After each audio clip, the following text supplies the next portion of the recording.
welcome to this live reading from Bad Boys of Space, The Body Collector by Landra, Graf, and this is presented by Itsy Bitsy Book Bits. Chapter 1. There were only two things a grown man could depend on in outer space: his personal possessions and his knowledge. For Big Al Smith, these were his ship and his knitting skills. Everything else was fickle, especially people, and he'd learned to ride the current. Which was how he'd gotten himself covered hip-deep in yarn and working on another sweater. He liked sweaters. In the cold of space, they served as stress relief as much as for keeping bodies warm. Brownish red was where he always started, rust-colored yarn being the cheapest in most places. It cost next to nothing to drop sheep's wool in Mars mud. Leave it there long enough and the rusty color of the Mars surface could turn anything a mud brown. Boss. The name Al heard the most came rattling down the hallway. Al scrambled upward in his seat, grabbing the whole of the knitting off his lap and dropping it into the bag at his feet. Sure, his crew were well informed about his preferred hobby, but he did his best to keep from advertising it. The stigma around women's work being done by a man still existed in this crazy universe. In here, Mangle. His first mate poked his head into Al's office. The office gave way to his quarters through a separate door, one he tossed his bag of knitting through. Working on a new one? Mangle's question came paired with cynicism. Gotta keep busy waiting for the next assignment. They'd been docked in Jupiter's main city of Helios for the last 4 days, service work on the damned slip drive. Al had argued against it, but the BCS, Body Collection Service, ultimately got the final say. He was required to have the drive serviced after so many deployments.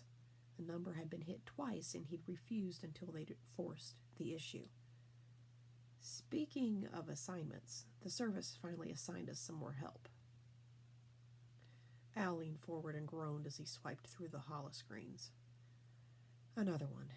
Didn't we say we were only taking on seasoned professionals from now on? Doesn't seem to matter what we want, Mangle replied, leaning against the doorframe.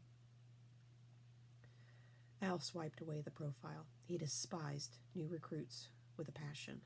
They always had ideas, freethinkers who had no clue what enlistment really meant. He wasn't even as strict as some of the captains. Hypocrites, all of them. Yeah, you are. Also, they sent over the new job. Some dead bootleggers got caught by UPS hauling contraband. Finally, the next job in a list of about 20 Al would need before he could escape. 20 pickups, less than a row for his sweater. It still seemed like it would take forever at the rate the BCS sent him assignments. Finally, no more sitting around. Less time for you to knit. What do you want me to do with the fresh meat? Al sighed. He'd already forgotten about that one. Work with Frankie and get takeoff squared away. Have Duffy or Bertha bring the recruit to me. He ignored Mangle's comment about his knitting. His second in command had a right to be aggravated.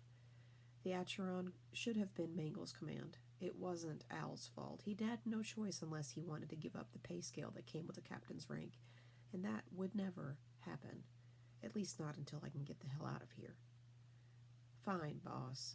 Might I suggest you try to keep this one around? We need a little extra help here. It would stave off suspicions. Another problem Al would have to deal with someday. He'd made the mistake of involving Mangle in his side business, the only thing keeping him floating right now. He'd be damned if he'd allow Mangle to blackmail him the way he'd already been forced into this illegal mess. A new recruit meant them being secretive about their processes. We'll see. Let's hope they like brown. Lloyda Miles stared at her short, ragged nails. They were nothing like how she normally kept them. This entire situation was so far from anything she'd done since becoming an investigator for Parliament, but she'd had no choice. Frankie, a female pilot with a shock of red hair, frowned at her. You're from where? Ganymede, the cover story she'd run with. She prayed it held up. Why leave that place? Worked right up. My family worked for Grecia. It should have been enough. News of the death of the only cartel leader living off Earth had spread far and wide throughout the galaxy. Her only trouble was it had been 6 months. Take the story. Similar things happened to my parents while they tried to strike it rich in those mines on Mars. But there's no such thing as getting ahead in this universe. Fairy tales. why I chose to become a pilot, get the hell off that deadbeat rock. Lloyda had heard similar stories growing up. The idea of people that could change their fate working for the BCS, mining on Mars, getting into drug running and bootlegging.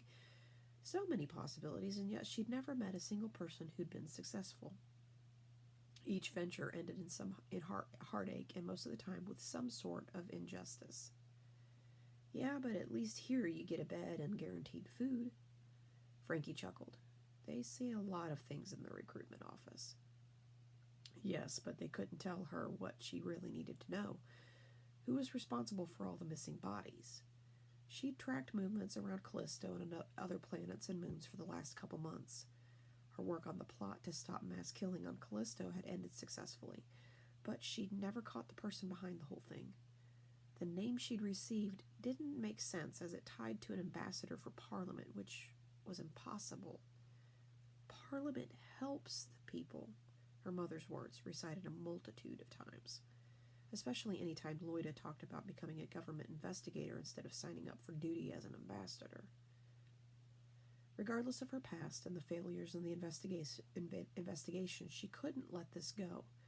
There were still too many bodies unaccounted for, still too many people who had died unnecessarily, and someone needed to be brought to justice. Her boss barely agreed, but was giving her one more shot. Proof. She needed physical evidence of some sort, or she'd be reassigned, and her time was short. The only direction that made sense was someone in body collection, who had partners and was trying to undermine the government. Her research had led her to the Acheron and the ship's elusive hermit-like captain, Alexander Smith. What's the captain like? Both of Frankie's eyebrows rose. He's not the sort to get intimate with the help. BCS rules. If you think flirtation will get you extra rations, it won't. Al hates new recruits, too. Lloyda's sense never betrayed her, and something about Frankie's crossed arms spoke volumes. Most likely the woman saw Lloyda as a threat. She has no clue how right she is. I'm here to learn the trade, not be a sponge. Frankie laughed. Wow, they breed him naive on Ganymede.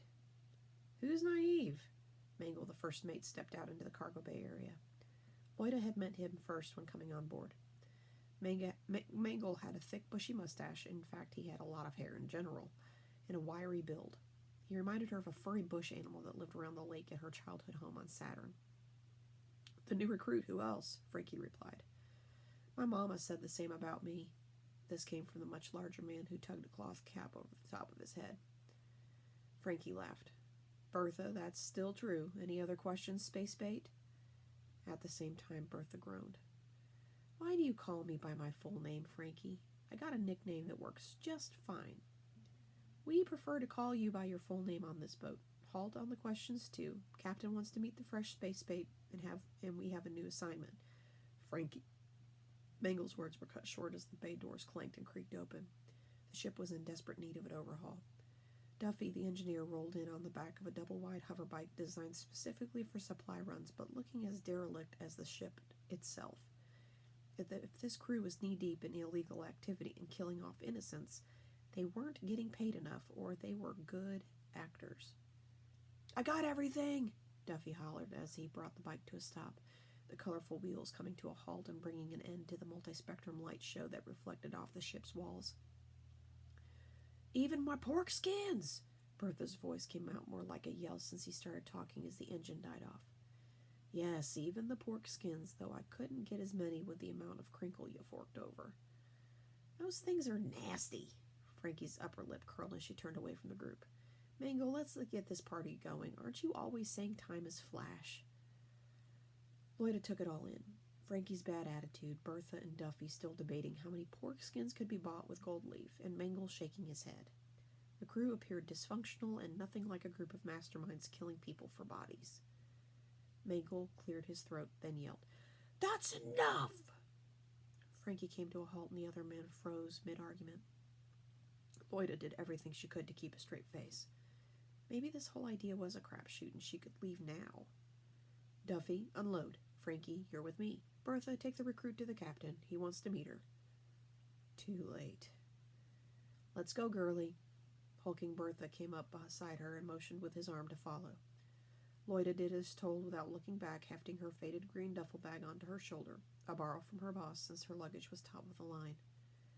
I have a name. If you call me by mine, I'll do the same for you, Bert. Bertha glanced over his shoulder, one eyebrow raised. Heard that, huh?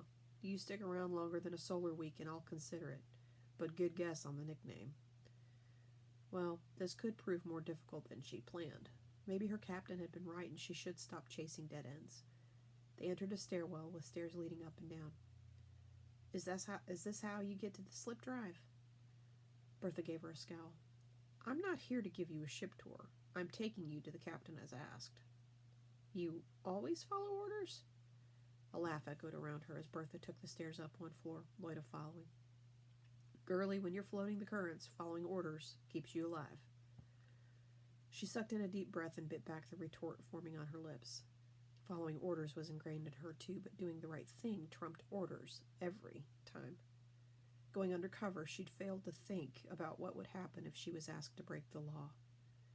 Trailing behind this large man who appeared to dim the lighting in the corridor they walked down reminded her that she was completely out of her element. Before, she'd been confident in her choice to infiltrate this ship. Now, not so much.